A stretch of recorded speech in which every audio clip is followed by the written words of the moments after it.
บนอบน้อมวันตาอภิวาทน้อมระลึกถึง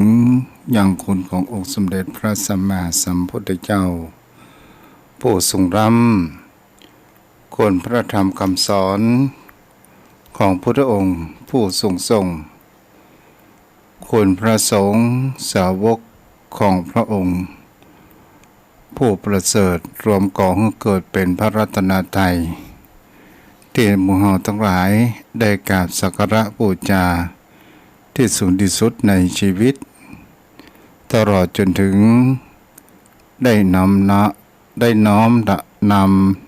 อย่างรักธรรมคำสอนของพุทธองค์เป็นที่พึ่งทางด้านจิตใจและเป็นแผนที่ในการเดินทางไปสู่แห่งคำว่ามรรคผลนิพพานและขอถวายความเคารพนอบน้อมใบสามายังครูบาอาจารย์พระเถรานุเถระพระภิกษุสงฆ์สามเณรพระสังฆาธิการสงฆ์สมณศักดิ์บัณฑิตนักปราชญ์ท่านผู้มีความรู้ทุกรูปทุกท่านก็ขอเจริญพรไม่ยังพ่อออกไม่ออกศรัทธาอันมีโยมพ่อโยมแม่พ่อมอนแม่มอน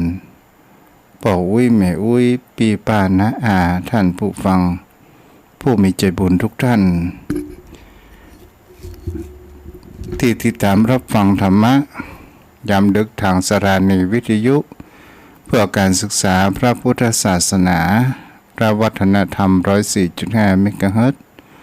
ออกจากห้างส่งวัดไผ่หินโดยความเมตตาธรรมของท่านอาจารย์พระครูสมุวิสุวัฒน์วรกิจโจผู้อำนวยการสถานีวิทยุแห่งนี้โดยความเคารพอย่างสูงมาณโอกาสนี้และขอเจริญพรกับพ่อออกไม่ออกศรัทธาโยมพ่อโยมแม่มาแล้วเด้อลุกได้ละใครกำลังหลับกำลังนอนกันลุกมานั่งฟังกันจะนั่งฟังหรือจะนอนฟังกันแล้วแต่ตามอัธยาศัยถ้าจะรับฟังกันแล้วแต่เป็นเสียงกล่อมเสียงโยมพ่อโยมแม่นั้นได้ผ่อนคลายในแต่ละวันนี้เราก็มาพบปะกันโยมพ่อโยมแม่ก่อนอื่นนั้นเราก็มาเรื่องใครเขียนให้กับโยมพ่อโยมแม่ท่านผู้ฟังสักเล็กสักน้อยแล้วเราก็จะเข้าสู่ในเนื้อหากติธรรมให้โยมพ่อโยมแม่นั้นได้รับฟังกันเรื่องมันมีอยู่ว่าศรัทธาญาติโยมทั้งหลายบังเอิญมีลุงคำเป็นช่างตัดผมแต่เป็นคนที่ชอบลืมมีภาระหน้าที่อยู่มากมายและมีอาชีพในการเป็นช่างตัดผมตามพื้นบ้านครั้งสมัยก่อนปุ้นศรัทธาญาติโยมทั้งหลายการตัดผมนั้นบางครั้งคนก็มาตัดที่บ้านบางครั้งก็จะต้องเดินทางไปซ่องหาลูกค้าเองวันนั้นศรัทธาญาติโยมก็มีคนมาตัดผมชื่อว่าลุงแก้วก็มานั่งตัดผมแล้วลุงคำนี้ก็เป็นคนที่มีอายุพอสมควรใช้ชีวิตตามแบบสบายลุงแก้วนั้นก็มาขอตัดผมศรัทธาญาติโยมทั้งหลายลุงคำนั้นก็ได้เอาแบตเตอรี่อันยังลงมาโอ้ลุงคำขอตัดผมกันเด้อผมจะไปงานขึ้นบ้านใหม่โอ้ลุงคำนั้นก็บังเอิญลุกขวายแล้วก็บ่ได้เอาแง่หัวศรัทธาญาติโยมทั้งหลายแก้วรอก่อนเด้อก็เดินนั่งเก้าอี้นี่ก่อนใจเย็นๆจะตัดผมนี่ใจเย็นๆแล้วลุงจะไปไหนเดี๋ยวเอาแง่หัวก่อนโอ้ศรัทธาญาติโยมทั้งหลายเอาแง่หัวแล้วก็ได้ไปเก็บเอาผ้า ที่เพิ่นเวลาตัดผมเพิ่นมือไกลผมลงตัวได้สปึกแล้วก็เอามากรอบที่คอของไอ้แก้วศรัทธาญาติโยมทั้งหลายกำลังตัดไปได้สักกึ่งกลางหางแม่เด้แก้วลืมเกลือข้าวไก่วะเฮ้ยปิ๊กไปเกลือข้าวไก่แหมปิ๊กมาไอ้แก้วนั้นก็รำคาญก็เลยจะตัดคนเดียวลุงเขาก็มาใครบอกให้คิงตัดผมคนเดียวอย่างนี้มันเป็นงานไปดีอย่างไรเดี๋ยวใจเย็นกัดตัดไปสักระยะหนึ่งศรัทธาญาติโยมทั้งหลายวันนั้นก็ถือว่าสำเร็จบังเอิญวันเวลาต่อมากะลุงคำนั้นก็มามีลูกค้าก็เลยเตียวไปซ่อหาลูกค้าก็ได้เอาอุปกรณ์จะเป็นกระจกก็ถามจะเป็นหวีจะเป็นกรรไกรก็ถามไปซ่อหาลูกค้ามาตัดผมบางคนเตียวรถผ่านตามทุ่งนาบางคนไปป่าหลิมที่มันค้างบวกศรัทธาญาติโยมทั้งหลายน้ำมันแห้งลุงคำนั้นก็หันว่าป่าหลิมก็เลยหมอแจ้งจะแยกอย่างใดก็ได้ความสงสารได้ความเมตตา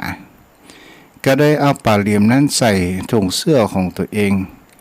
พอเวลาเดินผ่านตามทุ่งนาก็ได้มีความเข้าใจว่าป่าหลิมนี่มันไม่ได้อาบน้ำก็เลยเอาบอกให้ป่าหลิมมานี่ไม่ได้กินน้ำคิงลงไปอาบน้ำเดี๋ยวกูจะรอทางบนนี่ถ้าอาบน้ำแล้วก็ขึ้นมาศรัทธาญาติโยมทั้งหลายมันก็ถ้าหาไปก็เป็นไปแหมอย่างก็เป็นเหมือนกับว่าคนซื่อจนซื่อบ้านเฮาของว่าซึ่งตึงนี่เนาะศรัทธาญาติโยมทั้งหลายแล้วก็มานั่งพิงกับต้นไม้ที่มีห่มนั่งไปนั่งมาป่าลิมมันอาบน้ำไม่ได้มันจะขึ้นมาก็นั่งรอก็พอบ่ายคอยก็เลยม่อยหลับไปศรัทธาญาติโยมทั้งหลายบังเอิญเราอ่อนเดินผ่านมาก็ได้มาปะโรงคำนอนหลับคนพืดแล้วก็เป็นคนตึกกับต้นไม้นอนหลับละอ่อนสองคนนั้นก็เป็นละอ่อนที่มีความหายพ่องโสนพ่องศรัทธาญาติโยมทั้งหลายแต่ลุงคำนั้นเป็นคนที่รับลึกขนาดใครเนี่ยอันอย่างนี่โมโหอย่างสักอย่างละอ่อนก็ว่าลุงคำก็บ่ตื่นอย่างสักอย่างละอ่อนก็เลยว่าลุงคำในถุงลุงคำนี่มีอย่างหันแบตเตอรี่ยนก็เลยว่าแบตเตอรี่ยนเดี๋ยวจะลองผมลุงคำกันศรัทธาญาติโยมทั้งหลายละอ่อนก็ได้ตัดผมลุงคำเป็นเกิงกลางหางแม่โล้นตรงหน้าศรัทธาญาติโยมทั้งหลายมดพ่อง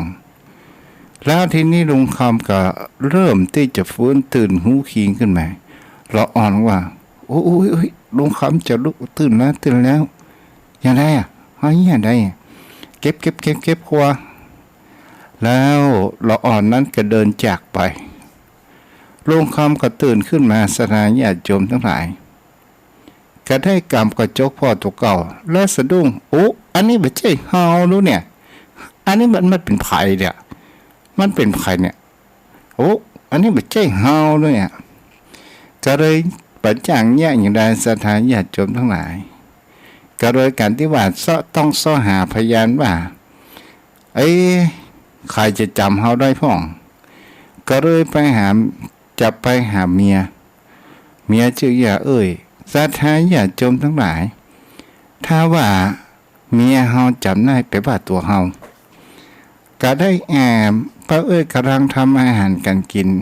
แมบส่องศรัทธาญาติโยมทั้งหลาย แล้วก็ได้ว่าสู้ป้าเอ้ยเงียงสู้ป้าเอ้ยหันมาตกใจอ้อยพี่บ้าลุงคำก็ไปแจ้งแย่งได้โอ้อันนี้ไม่ใช่ตัวกลัวกันโดนออกจากบ้านจากจองไปสถานญาติโยมทั้งหลายจบไว้เพียงเต้าอี้เนาะ จำตุกเอาว่าได้ระมัดระวังตัวเด้อสถานญาติโยมพ่อโยมแม่เนาะเอาละวันนี้จะมาอู้เกี่ยวกับเรื่องคำว่าบุญญาวาสนาเจ้าพ่อเจ้าแม่ว่าเป็นสิ่งที่มีจริงหรือไม่มีจริงคำว่าบุญญาวาสนาตามทางพระพุทธศาสนามันก็หมายถึงคำว่าสิ่งที่เรานั้นได้กระทำไว้ในอดีตชาติและมาส่งผลถึงกระทบในชาตินี้บุญญาวาสนาของผู้คนเรานั้นมีความแตกต่างกันบางครั้งบางคราวสถานญาติโยมทั้งหลายถ้าวาสนาของเราจะได้เป็นหั่นเป็นนี่เป็นอย่างสักอย่างหนึ่งถ้าถึงเวลามันเกิดถึงได้เป็นแต่ถ้าว่ามันบ่ถึงเวลาเราจะแยกอย่างใดมันก็ถึงบ่ได้เป็นเหมือนกับทุกเจ้าเอาตนตัวทุกเจ้าก็ว่าเป็นเกณฑ์สถานญาติโยมทั้งหลายเราก็มาตึกตองดูว่ามันก็เป็นบุญญาวาสนา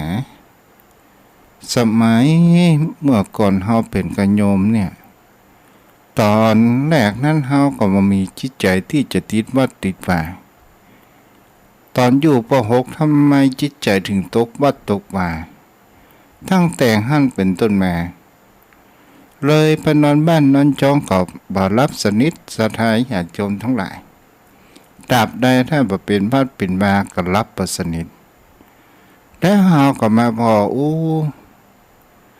เฮาบวชเป็นเณรบางครั้งบางคราวคนเฮามันก็ถึงเวลาความเป็นวัยรุ่นมันก็จะมีใจข้าศึกแต่เฮามีใจอยากศึกแต่มันก็กึดแล้วมันก็บ่ศึกมันก็มีการเบี่ยงเบนความสนใจไปทางอื่นพอวันเวลาผ่านมาสถานญาติโยมทั้งหลายบุญจะได้เป็นทุกเจ้าแห่งเอาสถานญาติโยมทั้งหลายบุญจะได้เป็นทุกเจ้าเฮาก็หันว่าเป็นทุกเจ้าเฮียนภายในนี้ดีอย่างดีและก็ถือคำสุภาษิตของครูบาอาจารย์ว่าป้อนน้องว่ามหาเป็นบันไดทองของคนจนศรัทธาญาติโยมทั้งหลายบุญญาวาสนาจะได้เป็นเณรปรริญญา3และก็เบกทุเป็นทุเจ้าเขาห้องว่ามหาถ้าห้องบ่เวยก็บ่ได้เขาจะว่าเป็นหมาไปอย่างแต่ศรัทธาญาติโยมทั้งหลายก็เป็นสิ่งที่จังหันว่านี่บุญญาวาสนาบุญญาวาสนามาส่งแหมพอเวลาอายุได้สัก20 ปลาย24 25ก็ได้มาเป็นเจ้าอาวาสบุญในภายพ่องที่จะได้เป็นเจ้าอาวาสเมื่อเป็นเจ้าอาวาสเป็นผู้นำแล้วทีนี้ความคิดความมันก็จะมีแห่งความว่าความเปลี่ยนแปลงก็คือเป็นจากเมื่อก่อนเป็นพระลูกวัดความรับผิดชอบมันก็มีน้อยพอเวลาเติบโตมาเป็นเจ้าอาวาสเป็นหัวหน้าครอบครัวมันก็มีภาระต่างๆนานาจูไปจูมาก็ได้เป็นพระครูต่อไปจะเป็นอะไรอย่างเฮาก็บ่สามารถที่จะรู้ได้นี่ก็เรียกว่าปุญญาวาสนาบางคนบางท่านนั้นอยากจะบวชแต่เราจะบวชก็มีอะไรอย่างมาผจญภัยบ่ฮื้อได้บวชเสียนี่แหละเป็นสิ่งที่เราจะหันว่าปุญญาวาสนาของผู้คนเรามันมีความแตกต่างกันเกิดขึ้น และต่อมาสทายาติโยมทั้งหลายถ้าเฮาอู้ถึงว่าบุญญาวาสนามันมีทั้งดีและบดี ถ้าเฮาอย่างที่เพิ่นว่าพันไม้เนี่ยพันไม้พันต้นไม้ผลไม้อย่างก็ตามจะเป็นพันหมองม่วงพันมะนุนพันเพิ่นเฮาว่าชมพู่พันอย่างก็ตามบารมีใหญ่ศรัทธาญาติโยมทั้งหลายถ้าว่ามันเป็นพันที่เลวมีเชื้อสายบ่ค่อยดีถึงเฮานำเอามาปลูกเฮาจะรดน้ำพรวนดินอย่างใดก็ตามรสชาติแห่งผลไม้จะเป็นรสบ่ม่วงก็ตามเฮาก็ต้องพอศรัทธาญาติโยมทั้งหลายหมองม่วงขี้แย้หมองม่วงดาเป็นสิ่งที่เฮาจะเรียกว่าส้มขนาดส้มหาที่ไหนบ่ได้หมองม่วงขี้แย้มันก็เป็นของป่าถึงเฮาจะเอาไปปลูกอย่างใดก็ตามมันก็ตึงส้มเหม็นสาบกลิ่นไปตัว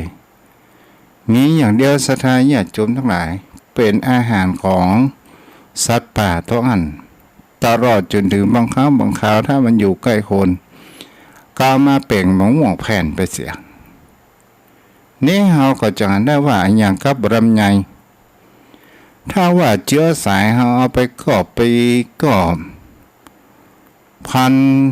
ที่บ่ค่อยดีลูกเต้าแขวงอย่างนี้นะศรัทธาญาติโยมทั้งหลาย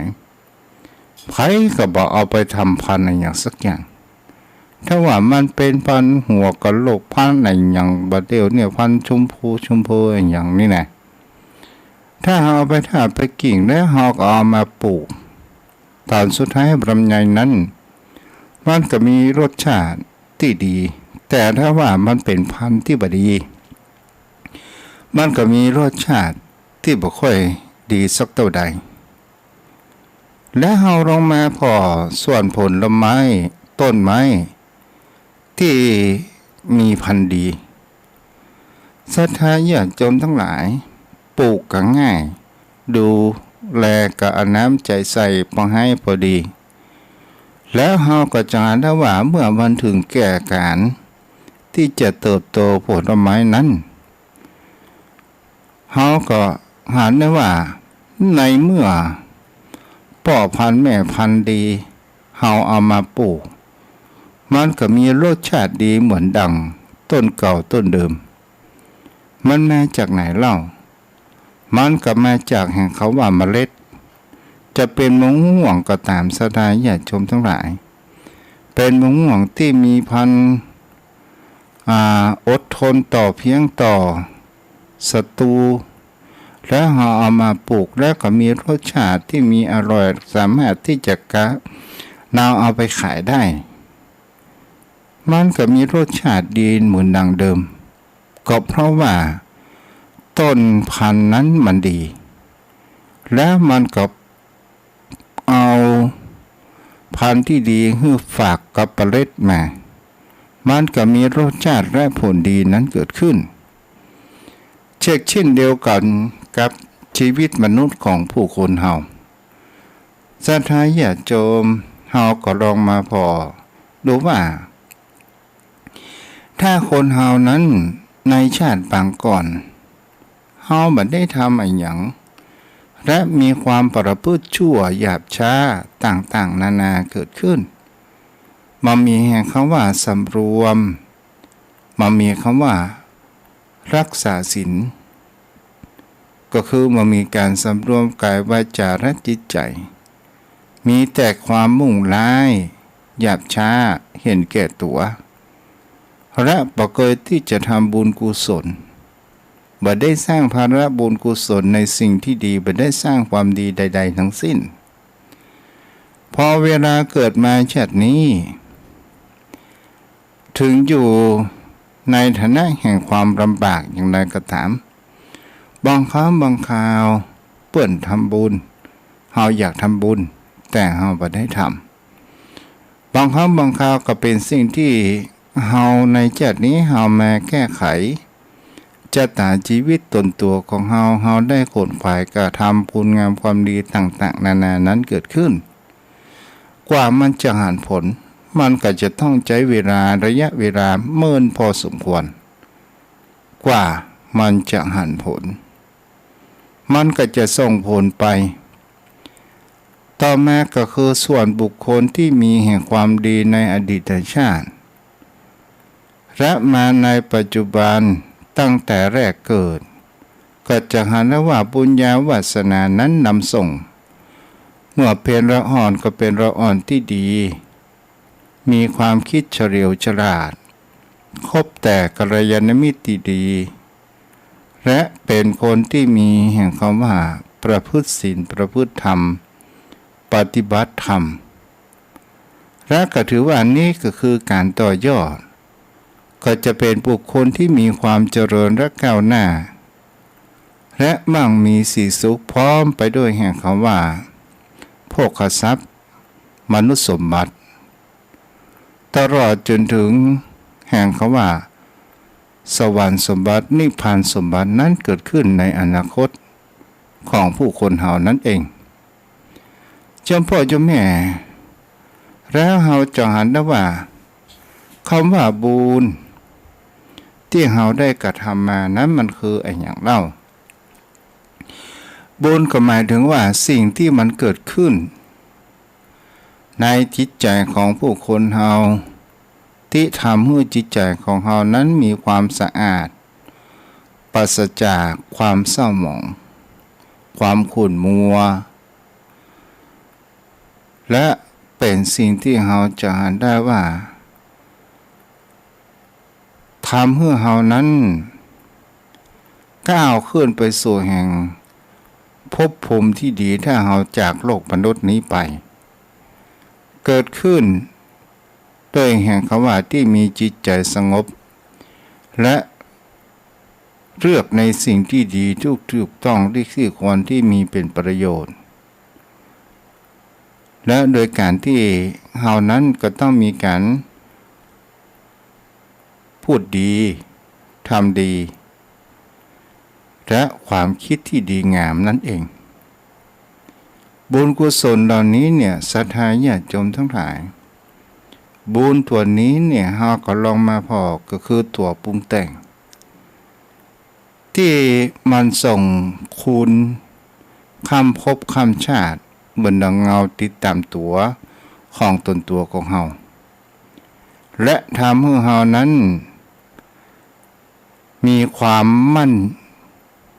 คงและมีความหวั่นไหวโดยความที่เฮาได้เตรียมเสบียงแห่งเขาว่าบุญญทรัพย์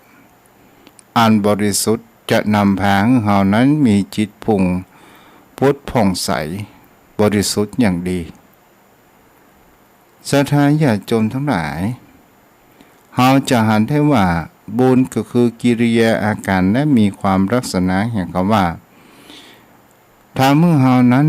บ่อึดอัดและมีความอิ่มเอิบมีปิติยินดี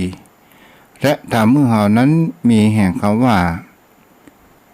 ความชุ่มชื้นแก่จิตใจและความสบายใจและมีความผ่อนคลายมีความตึงเครียดมีความนุ่มนวลในแห่งการงานที่เฮาได้ทำศรัทธาญาติโยมทั้งหลายอันนี้ก็เป็นสิ่งที่เฮานั้นกระจายกันได้ถ้าเปรียบบุญกุศลนี้มันเป็นสิ่งเป็นนามธรรมเป็นสิ่งที่เฮานั้นมหันต์อุปมาเหมือนดังไฟฟ้าหรือขึ้นโทรศัพท์อย่างก็ตามศรัทธาญาติโยมทั้งหลายโยมพ่อโยมแม่เฮาจะลองสังเกตดูว่าไฟฟ้าเฮารู้ว่ามันเป็นกระแส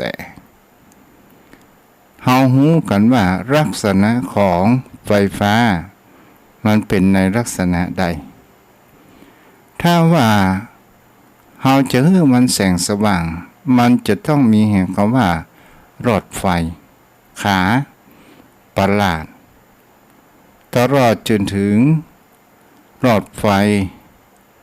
ต้องมีต้นหัวมีต้นขั้วและกระแสไฟนั้นแล่นไปตามสายไฟและมันก็เกิดแสงสว่างนั้นเกิดขึ้นนี่ก็คือเฮารู้ว่านั้นบุญเป็นสิ่งที่มีจริงโทรศัพท์นั้นก็เช่นเดียวกันศรัทธาญาติโยมโยมพ่อโยมแม่คลื่นแต่ละคลื่นเฮาก็จะหันกันได้ว่าอย่างกับทุกเจ้าในขณะนี้โยมพ่อโยมแม่เฮามีวิทยุและเฮามีไฟจะเป็นถ่านก็ตามจะเป็นเสียบปลั๊กก็ตามเมื่อเฮาไหลขึ้นมาที่104.5 เมกะเฮิรตซ์โยมพ่อโยมแม่ก็หมายถึงเขาว่ากระแสแห่งคลื่นนี้มันไปตรงกับจุลกับคลื่นวิทยุของโยมพ่อโยมแม่และเฮาก็ได้รับฟังกันและเฮาหันขึ้นหรือไม่ว่ามันเป็นในลักษณะอย่างใดมันก็เป็นสิ่งที่มองมาหันบุญกุศลของคู่คุณเฮานั้นก็ตามมันเป็นสิ่งที่มีจริงแต่เฮานั้นมาหันศรัทธาญาติโยมโยมพ่อโยมแม่แล้วก็มีแห่งคำว่าคุณสมบัติของบุญมันมีอยู่ประมาณ 7-8 อย่างถ้าใครเป็นบุคคลที่ทำบุญเพื่อน้องว่าบุญนั้นเป็นการชำระกายวาจาใจของเฮานั้นมีความสะอาดจิตใจพูดผ่องใสนั้นเกิดขึ้นประการที่สองบุญเป็นตัวเปิ้นเขาว่าเป็นตัว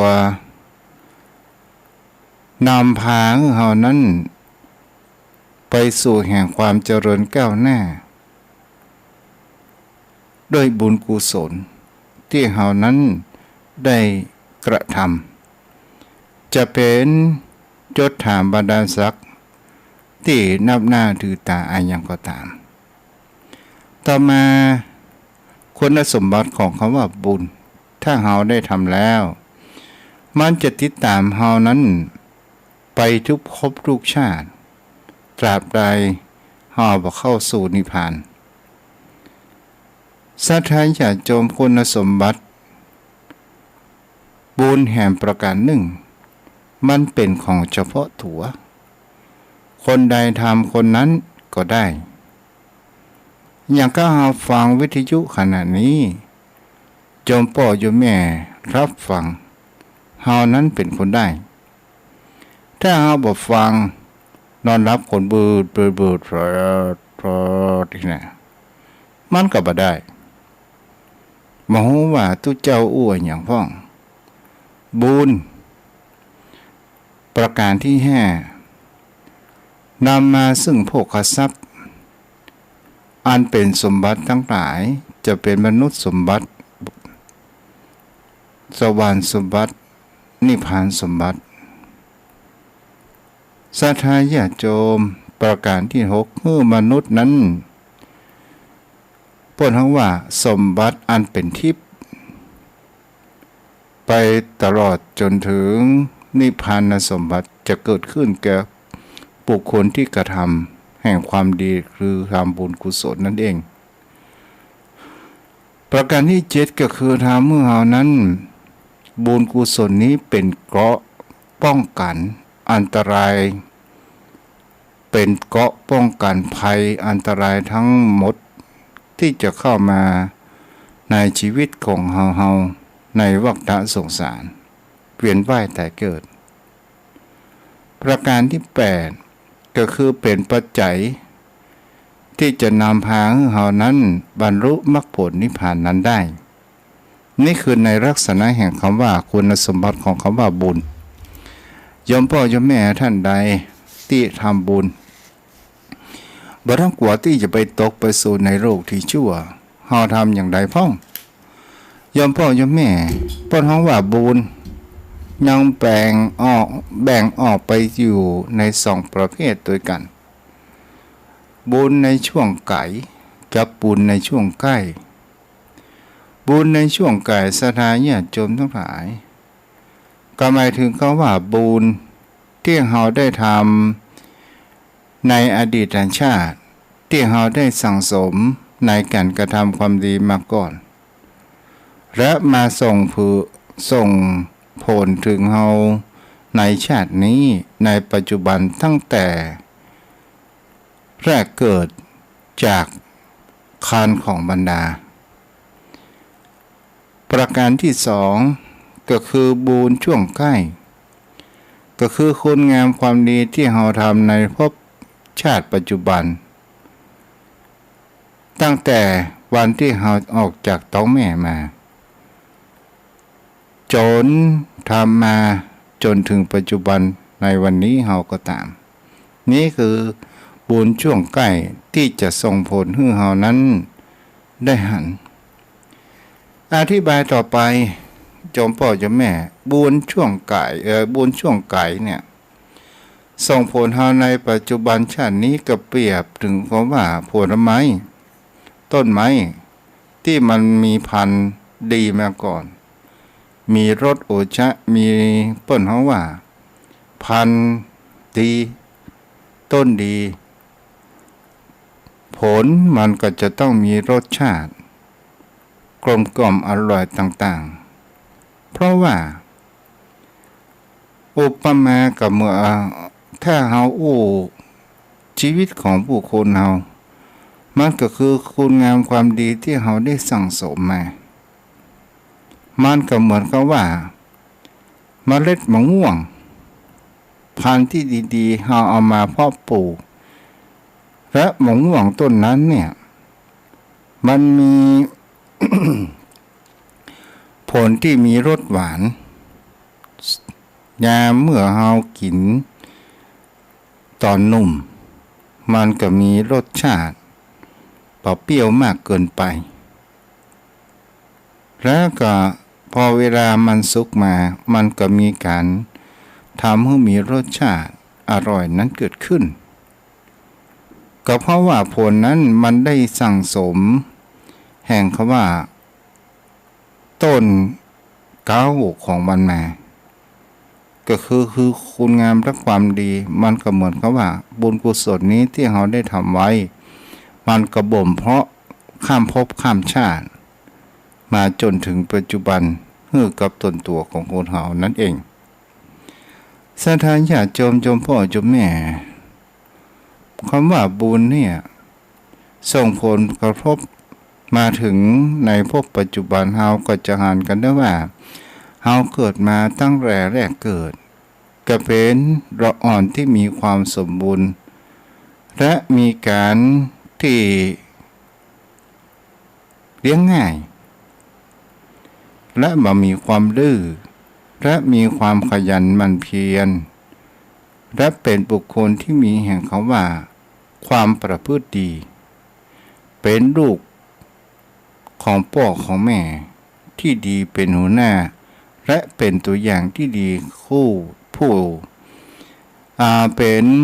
สามีที่ดีของภรรยาเป็นตัวอย่างที่ดีของลูกแม่ก็เช่นเดียวกันเป็นแม่ที่ดีของลูกเป็นภรรยาที่ดีของสามีและเป็นคนที่ดีของสังคมนี่แหละโยมพ่อโยมแม่ก็คือความที่ผู้คนเหล่านั้นก็จะเห็นได้ว่าบุคคลที่จะมีความเพียรพร้อมแห่งคำว่าสติปัญญาคนเฮาเหมือนกันสติปัญญาของผู้คนเฮานี้มีความแตกต่างกันบางคนฟังนิดหน่อยก็เข้าใจบางคนฟังนิดหน่อยบ่เข้าใจต้องงูเตะก่อนแหน่ก่อนถึงจะเข้าใจบางคนฟังก็นิดหน่อยก็บ่เข้าใจเตะแหน่อย่างใดก็บ่เข้าใจสอนอย่างใดสอนแต่แล้วก็บ่เข้าใจก็ต้องลงทำมือปฏิลง มือประพฤติปฏิบัติก่อนถึงจะเข้าใจแต่บุคคลประเภทสุดท้ายเนี่ยแยกอย่างใดมันก็ถึงบอกเข้าใจศรัทธาญาติโยมทั้งหลายบุคคลประเภทนี้ก็หมายถึงบุคคลที่มีความเห็นแก่ตัวบุคคลที่มาเอาไผบุคคลที่มีความเห็นแก่ตัวจะเอาตัวเองนั้นชนะเรื่อยไปเนี่ยเป็นสิ่งที่พระพุทธเจ้าบอกโปรดปรานมากที่สุดศรัทธาญาติโยมทั้งหลายเฮาจะหันว่าความเฉลียวฉลาดความเฉลียวฉลาดมีอยู่สองประการเชโกกับกุสโลกุสโลก็คือความฉลาดที่เป็นบุญเป็นกุศลในทางที่ดีเชโกนั่นก็คือมีความฉลาดที่มีความแกมโกงเกิดขึ้นอันนี้เป็นสิ่งที่เฮานั้นก็จะให้ลองสังเกตถ้าเฮาอู้ถึงคำว่าความฉลาดในทางที่ดีก็คือเป็นบุคคลที่มีสติปัญญาดีและมีความเอื้อเฟื้อเผื่อแผ่เมตตาเป็นบุคคลที่ประกอบไปด้วยพรหมวิหารทั้งสี่นี่โยมพ่อโยมแม่ก็ลองสังเกตและพิจารณาดูบุญช่วงใกล้เวลาใกล้จะหมดไปแห่งแล้วบุญช่วงใกล้ก็หมายถึงเขาว่า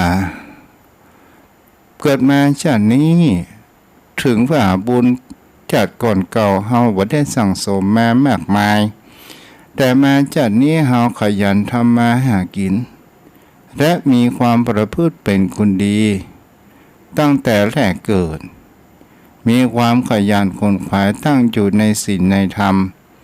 เป็นบุคคลที่มีแห่งคำว่าในการที่มีความเจริญเติบโตได้สร้างคุณงามความดีกับมีความเจริญก้าวหน้าพร้อมอันนี้ก็คือเรื่องบุญเมื่อโยมพ่อโยมแม่นั้นได้รับฟังกันดูไปเวลาก็ผ่านไปโยมพ่อโยมแม่บุญเป็นสิ่งที่เรายังหันได้ว่ามันยังมีสี่ระดับก็คือหนึ่งการที่เราทำบุญแล้วมันระดับที่หนึ่งก็คือทำให้จิตใจของผู้คนเหล่านั้นมีความอิ่มเอิบมีความผ่องใสไม่มีความเครียดสองบุคลิกภาพทำให้บุคคลผู้มีบุญนั้นมีบุคลิกภาพสง่าผ่าเผยหน้าตาดูดีและก็เป็นบุคคลที่ทำให้มีบุคลิกภาพมีความพร้อมผิวพรรณผ่องใสอย่างดีต่อมาวิถีชีวิตก็จะหันว่าระดับที่สามวิถีชีวิตก็จะทำให้วิถีชีวิตในการทำงานนั้นมีแต่ความเจริญรุ่งเรืองเกิดขึ้นในชีวิตของตนตัวของเขาเองโยมพ่อโยมแม่เฮาก็ลองสังเกตบุคคลบางท่านกระทำมาอย่างนิดหน่อยก็ขึ้นฟูเกิดขึ้นศรัทธาญาติโยมทั้งหลายบางคนทำหิมตายยังบ่เฟื่องบ่ฟูอย่างสักอย่างต่อมาระดับในสังคมก็คือสังคมใดถ้าเป็นสังคมที่มีบุญกุศลพร้อมเพียงกันก็มีแต่ความสุขครอบครัวที่มีศีลเสมอกันมีบุญเสมอกันเราก็ลองสังเกตดูครอบครัวนั้นจะมีแต่ความชุ่มชื้นมีแต่ความอบอุ่นดูบ้านก็มีความสง่าผ่าเผยที่อยู่ก็มีความชุ่มชื้นดูครอบครัวแล้วก็หันมีแต่ความรักความเอื้ออาทรต่อกันและกันนั่นเองอันนี้คือทางด้านบุญญาศาสนาโยมพ่อโยมแม่ที่ได้รับฟังกันวันนี้ก็ใช้เวลามาพอสมควร50 นาทีพอถึงเนาะตะกี้เข้าจ้าไปหน่อยเดี๋ยวโยมพ่อโยมแม่ที่อยู่ทางบ้านใครจะโทรเข้ามาก็โทรมาได้ที่รับฟังทาง Facebook มีทางแม่อ้อยอรพินฟังอยู่นะเจ้าเนาะชัดเจนดี อนุโมทนาตัวเด้อโยมแม่ที่ได้ฟังลูกตุเนาะมีแม่จันเพ็ญคำโพธาอนุโมทนากับแม่ออยเด้อที่ไทยทำบุญปัจจัยมีแม่ทองคำที่วงคำรับฟังอยู่เนาะใครจะโทรมาก็โทรมาได้เด้อ0631639950เจริญพรสวัสดีอาจารย์จ้าแม่วลีเนาะใช่จ้าน้องฟังอยู่ค่ะรออยู่ค่ะจะฟังแล้วเป็นไงบ้างวันนี้ฟังแล้วก็ม่วนดีเหรอม่วนดีเนาะม่วนจ้าม่วนจ้าดีละเจ้าบุญรักษาได้แม่เด้อจ้านอนรับฝันดีจ้า063163แม่นวลยอดคำปัน0631639950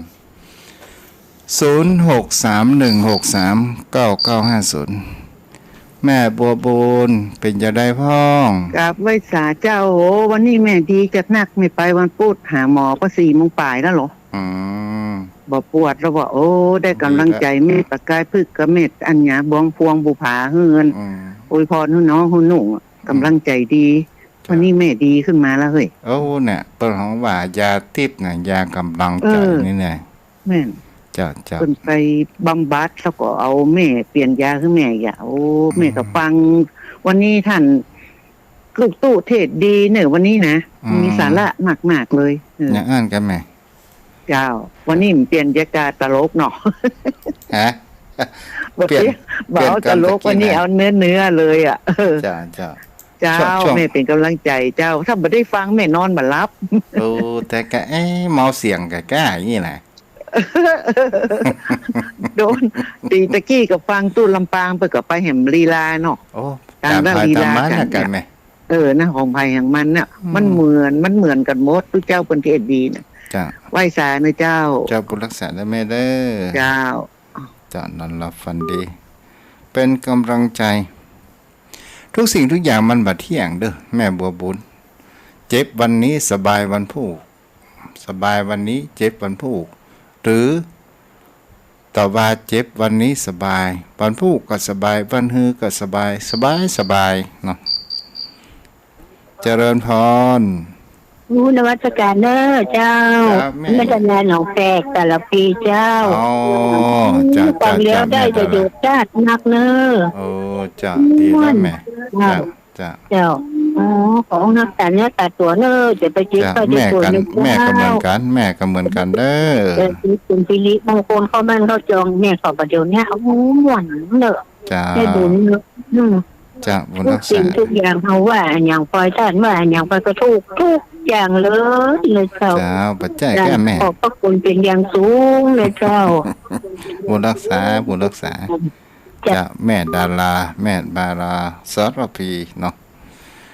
0631639950ปั่นคนหน่อยเนาะเวลามันมีซ่านบรรบุกมัดแรงกับรับฟังกันเหมือนเดิมเด้อ5 โมงแรงจนถึง6 โมงโดยประมาณ0631639950จมป่อจมแม่เฮาชีวิตคนเฮาก็เหมือนกับกันเดินทางเจริญพรเจ้าวาสาเจ้าแม่นวลว่าจะได้พ้องเข้าใจดีม่วนดีเนาะจ้าเป็นสติสอนใจเจ้าบุญรักษาเด้อนอนรับฝันดีนะแม่เด้อจ้าฝันหันเลขเด้อวันผูกนะจ้าเลยวันผูกผูกสักเดือเฮ้ยจ้าลงไปลงมาน่ะกะแซงไปก่อนเอาทางไปเสี่ยงอยู่ได้จะได้ทางนั่นแหละแกแม่เนาะ บุญรักษาเด้อ จ้าเป็นกำลังใจเด้อ เจ้า0631639950ถ้าพ่อหนานรับฟังอยู่ วันนี้หลวงพ่อบ่โทรมาเฮ้ยบ่ได้ยิน0631639950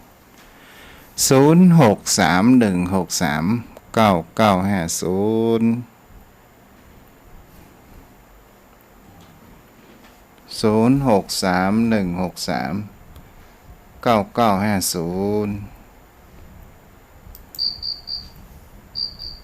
เจริญพร ไม่ใส่เจ้า เจ้าแม่ เจ้า ว่าจะได้พ้อง วันนี้เด็ดม่วนดี ม่วนดีแกจ้า รับ จ้า ดึกเลยอ่ะ เจ้าดีละอนุโมทนาเด้อที่อยู่รอกันนะแม่จ้า เจ้า จ้าบุญรักษานอนหลับฝันดีเด้อพ่อนานโทรเข้ามาได้เนาะพ่อนานปิดท้าย0631639950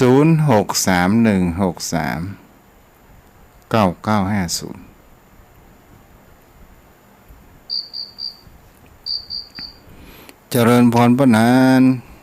ครับขอกราบแสบใต้ไวสารในเมตตาบารมีธรรมท่านเจ้าด้วยความเคารพอย่างสูงครับท่านพระคุณเจ้า เจ้า มันก็เหมือนเปิ้นนะโคตานเข้าวัดเนาะท่านเจ้าเนาะเปิ้นโยนกันนะเฮาไปมันก็จะได้ปอนสั้นหน่อยท่านเจ้า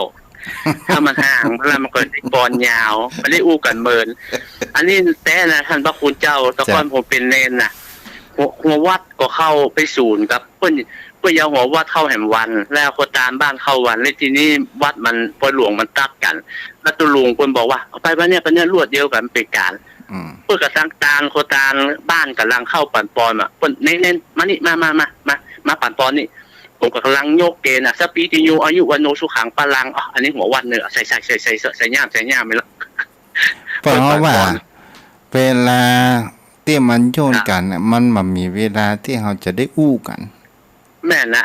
ผมมันนึกถึงที่ผมสนทนาธรรมท่านเจ้านะปล่อยให้ญาติโยมญาติธรรมอู้เต็มที่เขาจะเอาตอนท้ายเป็นอันมันจะได้อู้ยาวน้อยไว้จ่าท่านเจ้าเนี่ยวันนี้